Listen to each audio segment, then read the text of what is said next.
औज़ुबिल्लाहिमिनश्शैतानिर्रजीम बिस्मिल्लाहिर्रहमानिर्रहीम अस्सलामु अलैकुम वरहमतुल्लाहि वबरकातुहू।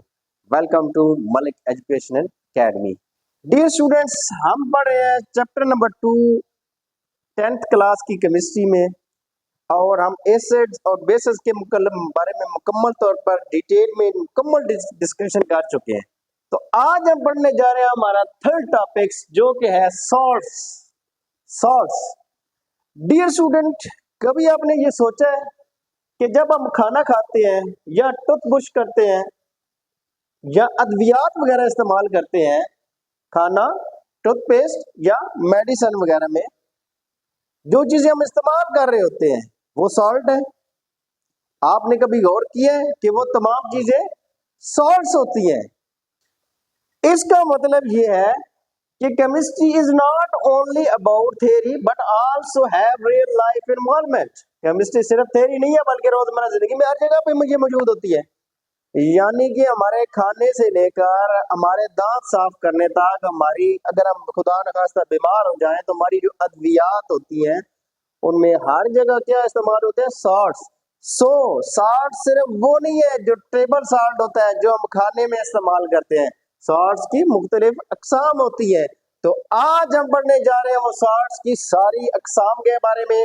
सॉल्ट्स क्या होते हैं, सॉल्ट्स की रिएक्शंस, किस तरह के रिएक्शन से सॉल्ट्स बनते हैं, एसिड और बेस के साथ सॉल्ट का क्या रिलेशनशिप होता है, एसिड और बेस के मिलने से कैसे सॉल्ट्स बनते हैं। तो इन तमाम सवालात के जवाब आज आपको मिलेंगे हमारे इस लेक्चर के अंदर।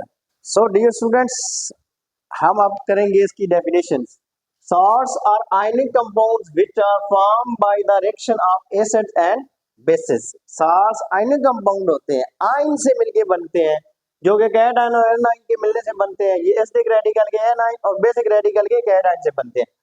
स्टूडेंट्स देखें, HCl एक एसिड है, हम पढ़ चुके हैं, डिटेल में डिस्कशन कर चुके हैं इनके अंदर, इस चैप्टर के अंदर। HCl NaOH एक बेस के साथ मिलता है, NaCl सॉल्ट बनता है और H2O। ये देखिए स्टूडेंट्स, HCl में Cl जो है एनाइन है, ये एसिडिक रेडिकल एनाइन होता है, और यहाँ से ये कैटाइन लेगा Na positive cation, basic radical cation, और बेसिक रेडिकल और एसिडिक रेडिकल के मिलने से सॉल्ट बनेगा और साथ में वाटर यहाँ से बन जाएगा। ये देखिए एनाइन, कैटाइन, सॉल्ट और पानी। तो जब भी सॉल्ट बनता है तो उसमें दो चीजें इन्वॉल्व होती हैं। ये जो रिएक्शन होता है इसको न्यूट्रलाइजेशन रिएक्शन कहते हैं। न्यूट्रलाइजेशन रिएक्शन हम डिटेल में पहले पढ़ चुके हैं। अब होता क्या है बेटा, सिर्फ एसिड और बेस मिलते हैं और हमेशा सॉल्ट बनता है। अब एसिडिक रेडिकल से एसिड का जो रेडिकल आता है वो एनायनिक होता है, और बेस का जो रेडिकल होता है वो कैटायनिक यानी पॉजिटिव चार्ज स्पीशीज आती है, और फिर हमारे पास पॉजिटिव और नेगेटिव आयन के मिलने से जो चीज बनती है वो सॉल्ट होती है। याद रखना डियर स्टूडेंट्स, सॉल्ट सिर्फ ये टेबल सॉल्ट नहीं होता, बल्कि जब भी एसिडिक और बेसिक रेडिकल मिलते हैं, कैटायन और एनायन मिलते हैं, तो फिर क्या बनता है? हमारे पास सॉल्ट बनता है। क्या बनता है? सॉल्ट। डियर स्टूडेंट्स, आपकी स्क्रीन पे शो हो रहा है, एक टेबल शो हो रहा है जिसमें सोडियम, पोटाशियम, जिंक, कैल्शियम वगैरह शामिल है, और इनमें क्या हो रहा है, ये एज अ मेटल है, और जब ये रिएक्ट कर रहे हैं किसी भी एसिड्स के साथ तो आगे जो है वो सॉल्ट्स बन रहे हैं। तो यहाँ पे आप देख सकते हैं कि मेटल्स हमेशा क्या करते हैं, वो बेस की तरफ से आते हैं, बेस का कैटायन आता है, साथ में एसिड का एनायन मिलता है, तो हमारे पास क्या बन रहा होता है? सॉल्ट्स बन रहे होते हैं। तो ये कुछ एग्जांपल्स हैं जो कि आपको दिखाई जा रही है ताकि आपका कॉन्सेप्ट 100% क्लियर हो सके। आगे हम क्या करेंगे, आगे हम इसकी कुछ जनरल प्रॉपर्टीज जो है वो डिस्कस करेंगे। तो सॉल्ट्स की जनरल प्रॉपर्टीज क्या होती हैं, सॉल्ट्स कहाँ कहाँ पे इस्तेमाल होते हैं, किस तरह बनते हैं, और कैसे ये एग्जाम में आते हैं, ये भी आगे हम जाके क्रैक करेंगे। स्टूडेंट, सॉल्ट्स की जो प्रॉपर्टीज है, इनकी जो खुसूसियात है, उनमें सबसे पहले जो आती है ये आयनिक कंपाउंड होते हैं, जैसे कि NaCl आयन से मिलके बना, अभी हमने एग्जांपल पढ़ी है। Second one, found in crystalline form, जैसे कि NaCl, CuSO4 क्रिस्टल्स की शक्ल में ये एग्जिस्ट करते हैं। ये इनकी जो शेप होती है बाकायदा 3 डायमेंशनल होती है, क्रिस्टल की शक्ल में ये एग्जिस्ट कर रहे होते हैं। High melting and boiling point, इनके मेल्टिंग और बॉइलिंग पॉइंट बहुत ज्यादा होते हैं। हम जो एग्जांपल लेके चल रहे हैं सोडियम क्लोराइड की, उसका अगर मेल्टिंग पॉइंट देखा जाए तो 801 सेंटीग्रेड है, और उसका बॉइलिंग पॉइंट 1413 सेंटीग्रेड है। अच्छा, इसकी एक और जो प्रॉपर्टी है वो बहुत बड़ी important, contain water of crystallisation, जैसे कि CaSO4 2H2O CuSO4 2H2O। Water of crystallisation में आपको इजी वे में समझाता हूँ होता क्या है।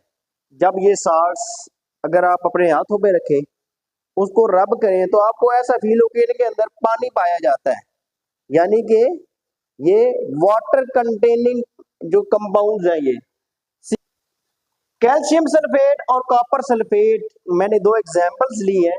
ये वाटर ऑफ क्रिस्टलाइजेशन लगते हैं, तकरीबन बहुत सारे साल्ट्स लगते हैं वाटर ऑफ क्रिस्टलाइजेशन, यानी कि इनके अंदर नमी पाई जाती है। तो ये इसकी जो है वो फोर्थ जो है खुसूसियत है। अच्छा, अब ये किस चीज की जिम्मेदार होती है, ये शेप फॉर्मेशन की होती है, किस तरह की इसकी शक्ल पाई जाती है, किस पैटर्न में ये मौजूद होते हैं, ये वाटर ऑफ क्रिस्टलाइजेशन पे डिपेंड करता है। उसके साथ कितने वाटर ऑफ क्रिस्टलाइजेशन मॉलिक्यूल लगे हुए हैं, जैसे कैल्शियम सल्फेट के साथ 2 है, कॉपर सल्फेट के साथ 5 है, तो ये इन पे डिपेंड करता है। ये स्क्रीन के ऊपर कॉपर सल्फेट और कैल्शियम सल्फेट की आपको डायग्राम भी नजर आ रही होगी, पिक्चर नजर आ रही होगी, आप देख सकते हैं कि इनकी शेप किस तरह की होती है। सो डियर स्टूडेंट्स, अब वो लम्हा जिसमें आपसे क्वेश्चन किया जाता है, फीडबैक ली जाती है।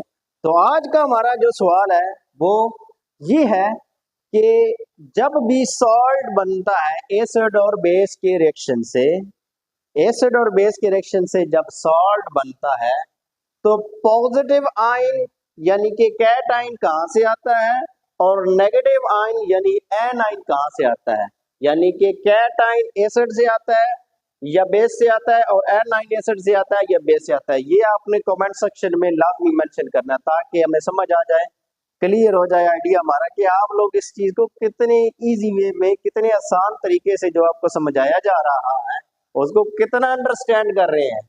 तो आपके सुनने का बहुत शुक्रिया।